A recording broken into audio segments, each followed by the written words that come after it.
Hace 50 años era una Venezuela de aproximadamente unos 3 millones de habitantes.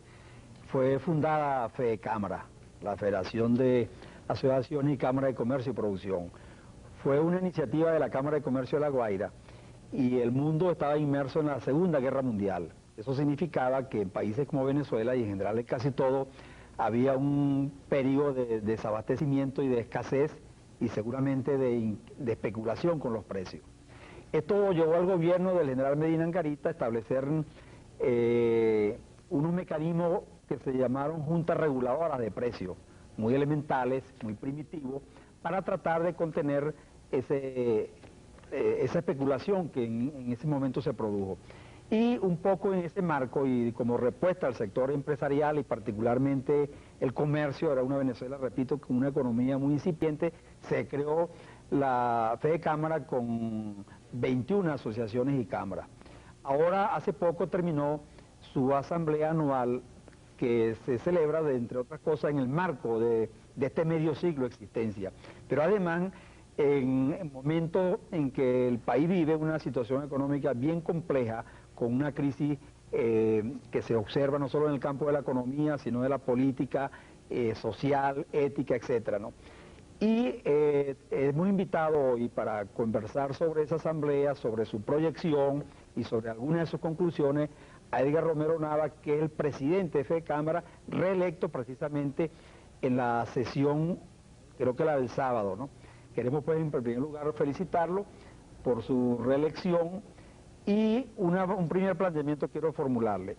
En la situación que vive Venezuela y que por supuesto vive el sector empresarial afiliado a FEDECámara, ¿qué importancia tuvo, qué importancia tiene o qué importancia tendrá el conjunto de conclusiones y en general la realización de esa asamblea que acaba de finalizar y que usted de alguna manera presidió como presidente que es de FEDECámara? Bueno, muchas gracias primero que todo, Eleazar, por esta oportunidad y también por poder desarrollar el tema de la federación, porque pareciera que desde el punto de vista colectivo no hemos sido muy buenos comunicadores en estos 50 años. La gente se pregunta qué es eso, qué es FEDECámara, es parte del gobierno, es parte del poder, representa a los grupos económicos, son una organización para fijar precios. Bueno, FEDECámara nace, como tú bien decías, en plena Segunda Guerra Mundial, en un país de una economía incipiente, y sus primeras características y su primer tema de asamblea son los mismos temas de 50 años después: la inflación, los controles, la intervención del Estado, el problema de la agricultura. Esos son los temas de la primera asamblea. ¿Y qué es FEDECámara? FEDECámara es una asociación de cámaras de producción, de comercio, de industria, de medios de comunicación social, etc. ¿Y qué defiende FEDECámara? FEDECámara defiende principios. FEDECámara no defiende precios, no defiende grupos económicos, no defiende grupos de poder. FEDECámara defiende principios. ¿Y cuáles son esos principios? Fundamentalmente el principio de la libertad. Y el principio de la libertad quiere decir que no haya monopolio, que haya una competencia que sea libre, que no haya competencia desleal. Eso es lo que defiende FEDECámara, lo que el grupo de hombres y de mujeres que están en las cámaras y en las asociaciones, además son todos ad honorem, son electos uninominalmente en su gran mayoría. Es una organización descentralizada, hay FEDECámara en cada uno de los 22 estados, con una organización que le es propia. Y en fin, como tú decías, nos ha correspondido analizar estas 50 asambleas en un momento muy difícil. Yo dije en el discurso inaugural que en 1944 teníamos una guerra mundial, ahora tenemos una guerra contra un enemigo que se llama la inflación. Entonces, ¿qué es lo que sucede? Lo que sucede es lo que ha ocurrido en toda Latinoamérica en los procesos inflacionarios en transcurso a un proceso hiperinflacionario, que hay que buscar unos culpables y que esos culpables son los que nos traen la mala noticia. ¿Quiénes nos traen la mala noticia? La inflación. Nosotros hablamos todos los días de la inflación. ¿Y qué es la inflación? Bueno, la inflación es que suben los precios y que suben a una velocidad mayor que los ingresos. Y mientras nosotros tengamos ese proceso, vamos a tener culpables en el camino. Primero vamos a tener los culpables, con los primeros culpables son los que nos traen la mala noticia, que son quienes nos cobran, las empresas comerciales, las empresas de servicios, las empresas de los bancos que nos traen 70% de interés, y en fin, bueno, eliminando ese grupo de intermediarios y de personas, pareciera que el problema se resuelve. El planteamiento fundamental de la Asamblea es: nosotros tenemos que hacer una lucha contra la inflación. Nosotros entendemos que el desarrollo de los acontecimientos obligó a tomar unas medidas de control de precios y de control de cambios que nosotros consideramos que es la medicina que va a aliviar a la enfermedad de inflación y nos va a quitar el dolor por un tiempito, pero que no nos va a resolver el problema básico y fundamental de la inflación, ¿no?, si no se hace un programa de estabilización macroeconómica. Y si, volviendo a tu pregunta, ¿qué creemos que es positivo de la Asamblea? Bueno, creemos que es positivo de la Asamblea que de los planteamientos sobre ese programa macroeconómico, que tiene que ser reducir el déficit fiscal, que tiene que ser que el Estado, y a veces pensamos que el Estado es el gobierno, ¿no?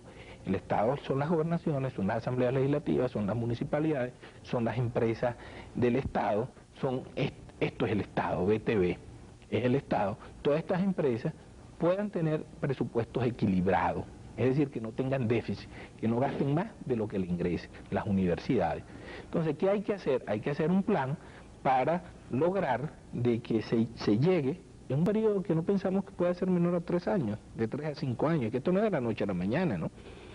Lograr que haya un equilibrio fiscal, es decir, que los ingresos del Estado, ¿no?, lleguen al mismo equilibrio de los egresos, y entonces nosotros podamos tener con el tiempo un superávit y podamos tener que una moneda fuerte, que fue lo que tuvimos antes, podamos tener una inflación debajo de 2 dígitos, de 1 dígito, que fue lo que tuvimos antes y que nos permitió un dólar a 4.30, ya eso no regresará, pero que nos permitió inflaciones del 4, del 3, del 5%.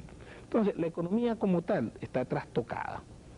¿Por qué? Por el proceso inflacionario. Y esto, que es parte también de lo que es el discurso que pronuncié frente al presidente Caldera, estas situaciones se han vivido en otros países, se vivió en Argentina, se vivió en Bolivia, se vivió en Chile, se vivió en México, se vivió en Argentina, y también tomaron medidas como esta. Los controles y las regulaciones, aquí te traigo un libro de regalo, 45 siglos de controles, lo hicieron los romanos, lo hicieron los griegos, los hicieron los egipcios, bueno, hay 40 siglos de historia en controles y en regulaciones. Cuando venía en el carro aquí leía algunas cosas, por ejemplo, decía Winston Churchill, decía: el que elimina un mercado libre crea un mercado negro. Entonces, yo creo que es importante que nosotros entendamos que estas medidas deben ser transitorias. Ahora, ¿qué es positivo para nosotros? Que dentro de todas estas cosas que hablamos del déficit fiscal, dentro de todas estas opiniones que dimos con economistas muy reputados, académicos, gente de las universidades, que no tienen vinculaciones de ningún tipo, digamos, con el sector privado, economistas también, asesores del sector privado, y el gobierno coincidimos en una serie de cosas, y ahora, el viernes pasado, anunció el ministro Sosa que en 3 semanas el gobierno va a presentar un plan de estabilización macroeconómica. Ahora, y ayer, Werner Corrales, ministro de Cordiplan, anuncia también que en 1 semana o 2 estará listo el plan de estabilización macroeconómica, que creemos que nosotros ahora, es la salida del país. Hay un problema muy importante que tú examinaste dentro del cuadro general de la inflación, y que el presidente Caldera, en el discurso de la sesión de instalación en el Teresa Carreño, él se refirió que es el problema de la inflación, pero también el de la especulación, ¿no? Él fue muy concreto en esa exposición. Y a mí me parece que por lo menos en el discurso de clausura, la versión que yo leí en la prensa del sábado, ahora veo que es mucho más completo, no hay, y bueno, tú me corregirás, no hay un elemento crítico de reconocimiento de la especulación que se produce dentro de todo ese campo de la inflación. Y en ese sentido, yo creo que ha sido una posición muy tradicional por ejemplo, Concecomercio nunca ha hecho una crítica, ha admitido que hay grupos de comerciantes que son unos especuladores, nunca lo ha admitido, siempre ha estado contra cualquier intento de control de precios y defendiendo a los comerciantes, a todos, a los honestos, a los buenos, y digamos a los que son especuladores, en contra de las conductas y actitudes del consumidor. Fedecámara, frente a ese problema, ya no la inflación, que tú lo has explicado, sino de la especulación, ¿Qué opina? ¿Qué posición tiene? Bueno, mira, Eliezer, tú has sido muchos años periodista muy destacado y presidente del Colegio de Periodistas. En toda organización, en toda familia hay ovejas negras. O sea, dejarlo de reconocer es absurdo. Nosotros reconocemos que dentro del sector empresarial hay gente que abusa, hay gente incluso, que, como en el sistema bancario, que está huyendo del país por cuanto incluso se presume delincuentes. Ahora, yo te traje copia del discurso porque ayer además escribiste en El Mundo diciendo que no había tocado este tema y te lo estoy dejando incluso subrayado. Este fue el discurso frente al presidente Caldera, donde decimos debemos reconocer que parte de la crisis ha sido causada por la mala administración e igualmente por la corrupción.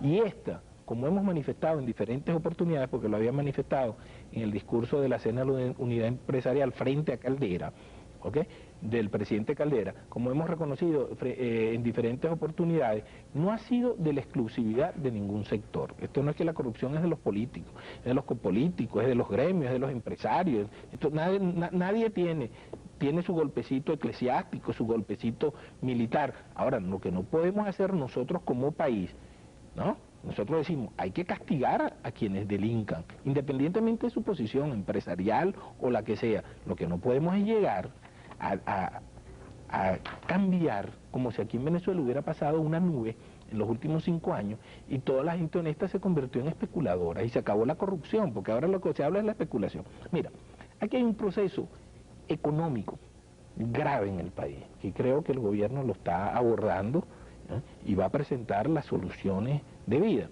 Ahora, ese proceso grave se refleja necesariamente en un aumento de precios que lo vive cualquier país que tenga una inflación. Por ejemplo, tú comprabas en enero, te importabas un televisor, y ese televisor 100% importado, tú lo pagabas a $110, en enero estaba a 105, en junio llegó a 200.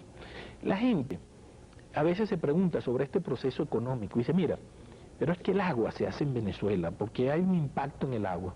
Bueno, porque los camiones que transportan el agua, los repuestos son importados.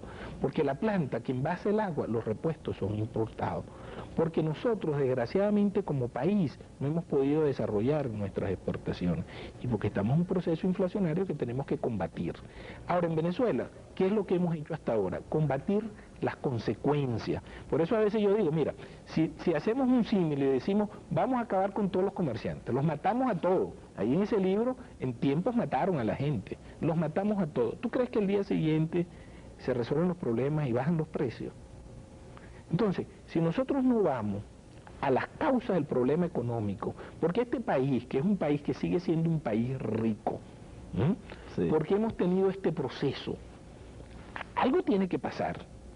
Y después se refleja al final de la cadena en los precios. Pero vamos un poquito hacia arriba. ¿Qué es lo que ha pasado en este país?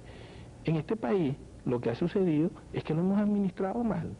Lo hemos administrado mal. Ahora, es como una semilla que tú siembras ahora y tú no ves el fruto al día siguiente.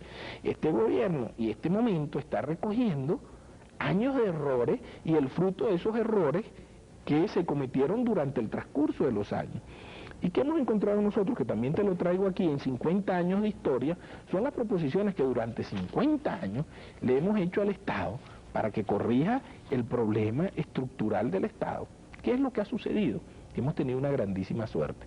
Cada vez que Venezuela se iba a disparar la hiperinflación y la inflación, subían los precios del petróleo. ¿Y esos reales los cubría quién?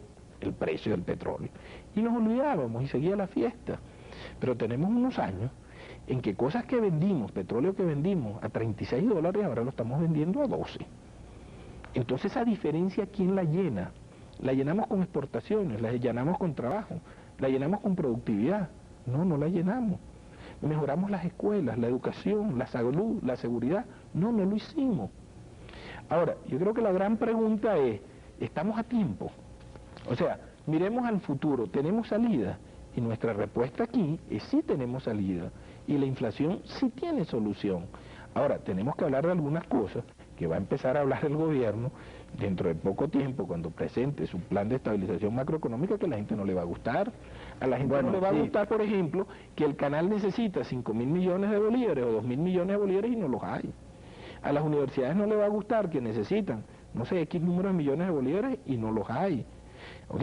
Y entonces cada empresa del Estado va a tener que buscar también su propio equilibrio entre los ingresos y los egresos. Está bien, yo admito, digamos, la fuerza de los razonamientos que estás haciendo, pero fíjense que tanto en la documentación de ustedes, no solamente me refiero a la de esta asamblea, sino a otra, y no solo a Fedecámara, sino a corporaciones como Consejo de Comercio, y en tu propio discurso, en el párrafo que tú leíste, hay apenas una sutil referencia a los errores que pudieron haber cometido sectores, elementos del sector privado. Así que al decir no solamente la corrupción y la mala administración están en el sector público. Leyendo, si tú quieres puedes seguir leyendo. Lo que quiero decir, por ejemplo, en el caso concreto de la banca, lo que ha ocurrido con un grupo minúsculo, pero con un grupo de banqueros que todo el mundo sabe y algunos están enjuiciados, etcétera, otros están huyendo,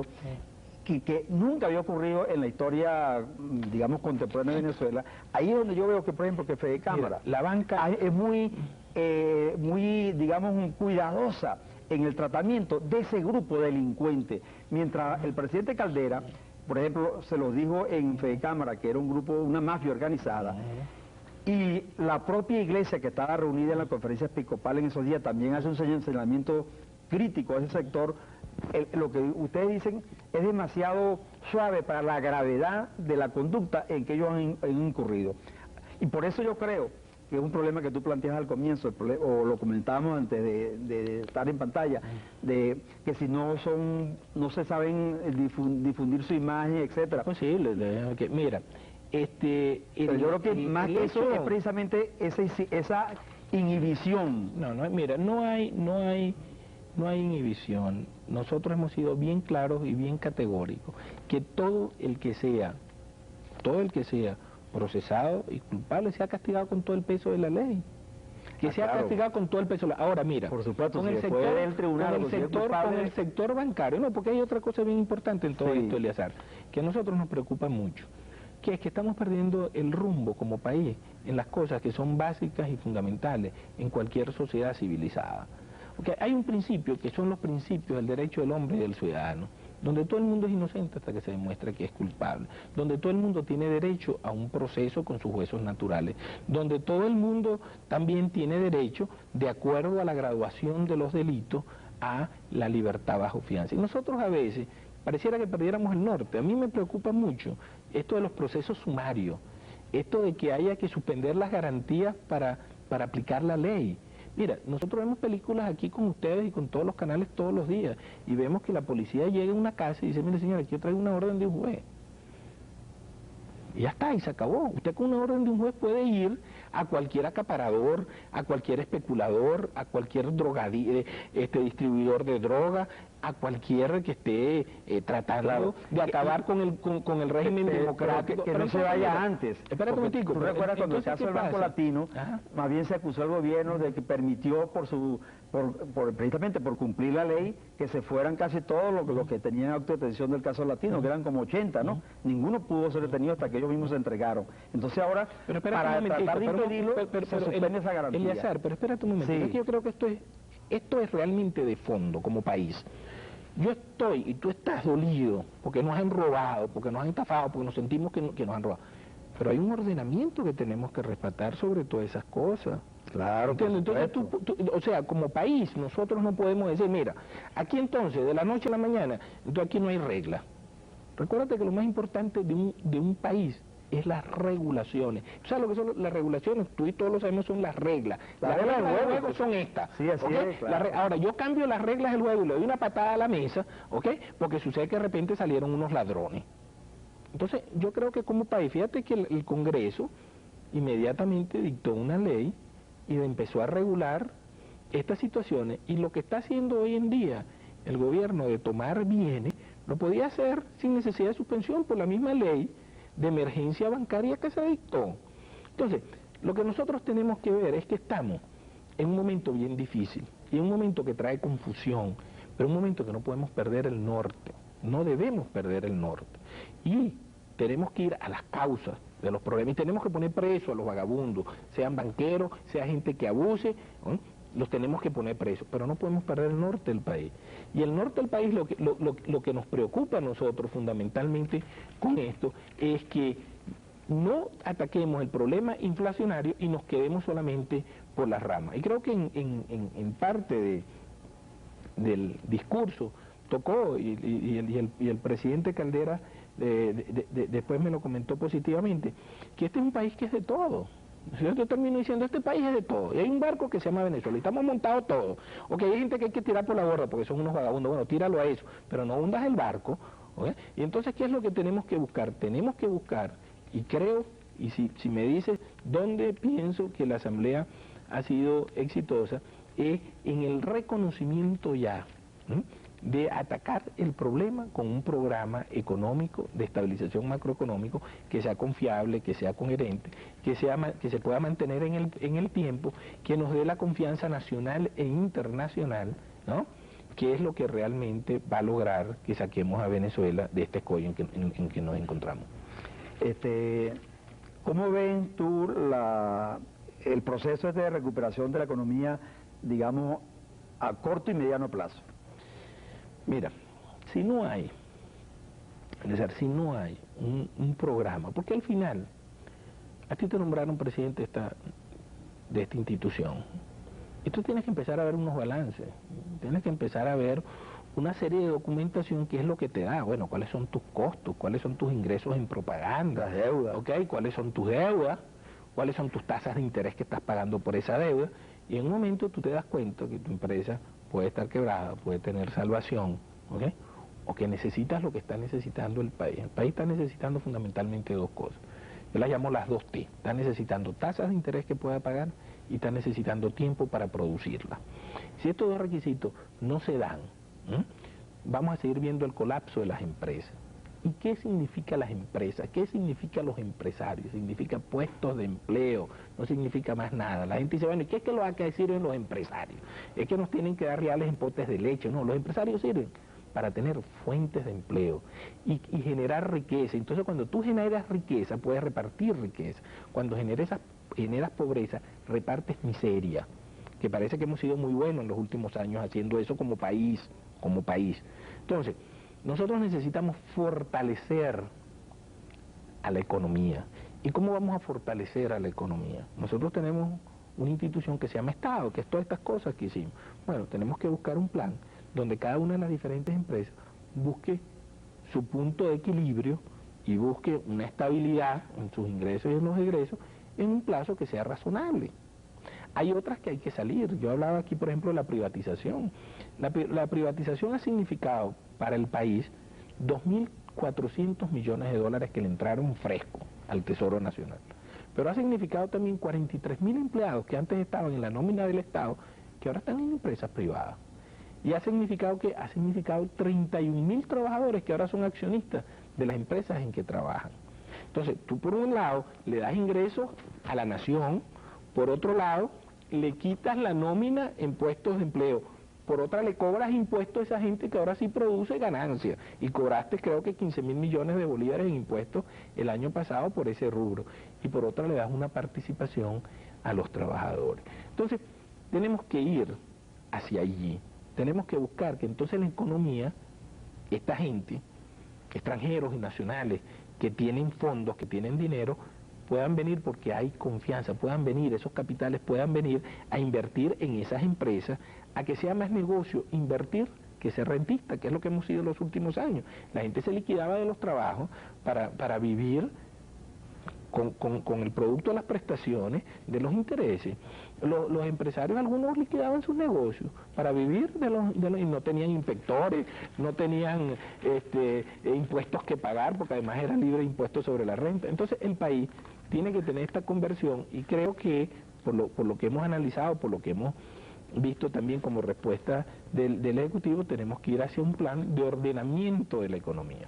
Bueno, como nos quedan apenas unos minutos, quiero hacerte una última pregunta. que tiene que ver con la imagen de Fede Cámara y con su proceso de comunicación. En abril se conoció una encuesta de Mercanálisis, que no es la única, ¿no? Que revela que en relación al grado de confiabilidad de la gente en las instituciones en Venezuela, los tres primeros son la Iglesia, la Fuerza Armada y los medios de comunicación con entre el 22 y el 30%. Y los últimos son los partidos políticos, el Congreso, Fede Cámara y la CTV, todos con menos del 2%. ¿A qué atribuyes tú eso, particularmente en el caso de Fede Cámara y los empresarios? ¿Y qué crees que pueden ustedes hacer o van a hacer para tratar de mejorar esa imagen que está en los tobillos? Bueno, aquí lo atribuimos a muchas cosas. Primero, el proceso inflacionario en este momento golpea fundamentalmente al sector empresarial. El problema bancario también, como tú decías, golpea también de una u otra manera al sector empresarial. La falta de comunicación sobre qué es lo que hacemos. O sea, nosotros representamos empleo, no lo decimos, somos 83% del empleo. Yo a veces digo, bueno, si los empresarios son especuladores y son hambreadores del pueblo, todos los trabajadores que trabajan con ellos tienen que ser cómplices de eso. No hemos podido comunicarnos realmente y es algo que estamos viendo con preocupación. Las fundaciones empresariales en salud, en educación, en cultura, en deporte, son 300, no lo decimos, ¿no? Entonces, ¿qué necesitamos? Necesitamos un poco como todo el país y las otras organizaciones, vendernos, promocionarnos, decimos qué significamos, sobre todo en un momento tan difícil como esto. Este proceso lo han pasado otros países. Chile pasó este proceso porque además la gente en la primera etapa de un proceso hiperinflacionario, que Dios quiera que no lleguemos a él, la primera etapa va a golpear necesariamente a los empresarios, y eso es historia escrita, es historia de otros países, ¿no? Entonces, nosotros pensamos ahora tratar de comunicarnos mejor con la gente para decirle nuestra preocupación y para demostrársela como te estoy diciendo con este documento, que son 50 años, pero es que la gente piensa que nosotros somos gobierno, y nosotros lo que somos es opinión. Pero ahí también está bien hacer todo eso, pero también hay que cambiar de conducta, sobre todo aquellos que tienen una conducta censurable, ¿no? Sí, mira, los lunares y las ovejas negras de la familia que existen. Primero, nosotros lo que tenemos miembros son cámaras. Aquí te traje el código de ética, ¿ok? Que vamos a seguir divulgando. Y le estamos pidiendo a las cámaras, si ustedes tienen casos de denuncias concretas sobre gente que abuse, bótenlo de la cámara. Ahora hay gente que ni siquiera está incluida en la cámara porque este es un país de libertades, e incluso no como en Colombia, que es obligatorio ser miembro de las cámaras, en Venezuela no lo es. Bien, muy agradecido de la visita y de la respuesta y su comentario del presidente de Fede Cámara, Edgar Romero Nava, y confío pues en que haya sido de interés para todos ustedes.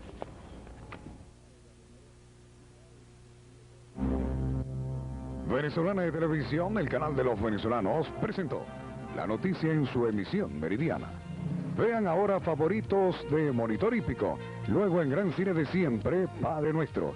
Y esta noche a las 9 no se pierda, programa especial en Dimensión.